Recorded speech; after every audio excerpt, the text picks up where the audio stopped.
In the narrow streets of Lahore, filled with the laughter of children and the smell of tea stalls, there was a small house. In this house lived Aisha, a girl with a sea of dreams in her eyes, but a story in her heart that she never told anyone. Aisha was a government school teacher, who taught children all day and took care of her sick mother in the evening. Her father had died in an accident years ago, and her mother, Begum Nazreen, was battling a heart condition. Aisha's life was simple but difficult. She would wake up early in the morning and go to school, where her salary was not enough to cover the cost of her mother's treatment. But she did not give up. She always had a smile on her face, which hid her sorrows. The locals called her Smiling Aisha, but no one knew how much pain was hidden behind that smile. One day, when Aisha was returning from school, she met a stranger. The stranger was none other than her old classmate, Faisal. Faisal, now a successful businessman, had returned to Lahore to take over his father's business. Their eyes met, and for a moment time stood still. Aisha, Faisal asked in surprise. Faisal, you here? Aisha's voice was filled with both joy and surprise. The two sat in a nearby cafe and reminisced. Faisal said that he had been in Dubai for years, where he had started his business. Aisha told her about her simple life, but hid her mother's illness and financial difficulties. Faisal's eyes were filled with the same old passion for Aisha, as they had in their college days. Seeing her, Aisha also started remembering the old days, when Faisal used to write her letters secretly, and she would hide them in shame. A new hope time passed, and Faisal started coming to Aisha's neighborhood on the pretext of meeting her. He would give her small gifts, sometimes books, sometimes flowers. Aisha also began to feel feelings for Faisal, but she knew that her life was not so simple that she could dream of love. Her mother's condition was deteriorating day by day, and the doctor had said that if she did not undergo an operation, she would not live long. One evening, when Aisha was going to the medical store to buy medicine for her mother, Faisal stopped her. Aisha, I want to tell you something. Faisal's voice was serious. Aisha looked at him in shock.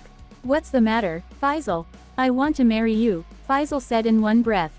For Aisha, the moment was like a dream, but she pulled herself together and said, Faisal, you know how complicated my life is.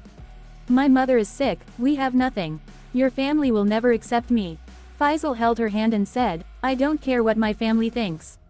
I love you, Aisha. Your mother's treatment is my responsibility. Just say yes. Aisha's tears flowed. She loved Faisal, but she was afraid that this relationship would come at the cost of saving her mother's life. She told Faisal that she would think about her answer. Family pressure. When Faisal told his family about Aisha, a storm broke out. His mother, Begum Shazia, who came from a respectable family, flatly refused. A poor teacher. Faisal, you have made us bow our heads in shame. What will become of our family's dignity? Faisal's father did not support him either. He said, Son, we sent you to Dubai, gave you a business, so that you would bring glory to our family, not marry a girl who did not meet our standards. Faisal argued with his family, but they did not agree. Finally, his mother set a condition: if you want to marry Aisha, then break your ties with our family. It was a difficult decision for Faisal. On one side was his love, and on the other, his family.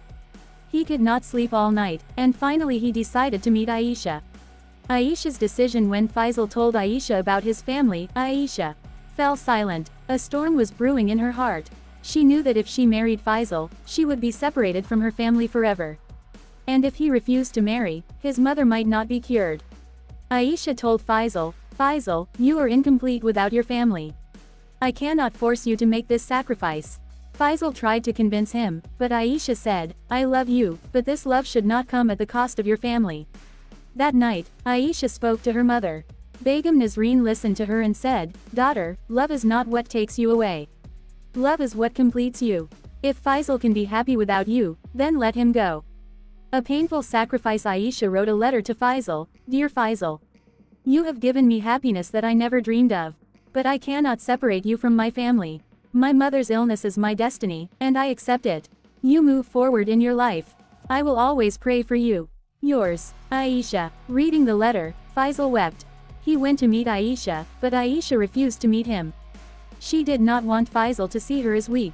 A few days later, Faisal's family arranged his marriage to a girl from a wealthy family. Faisal silently accepted it, but Aisha's memory was always in his heart. A new turn. A year later, Aisha's mother's condition suddenly began to improve. A charity organization took care of her treatment, and Aisha found new hope. She began to rebuild her life. She taught children at school, and in the evenings worked with a welfare organization, where she helped poor children. One day, while she was at a charity event, she met a doctor who was moved by her passion. Dr. Umair was a simple and kind-hearted man, who, after hearing Aisha's story, started helping her. The two became friends, and over time, this friendship turned into love. Umair proposed to Aisha, and this time Aisha said yes. She knew that this love would complete her, not break her. A few years later, Aisha was living a happy life. Her mother had recovered, and her life with Umair was filled with love and peace. Faisal's marriage was also successful, but he would occasionally read Aisha's old letter and think that perhaps fate had made separate paths for them. Aisha always kept the secret of her heart to herself. She knew that love is not always about meeting, but sometimes it is the name of sacrifice. And this sacrifice gave her a new life, where her heart was filled with peace.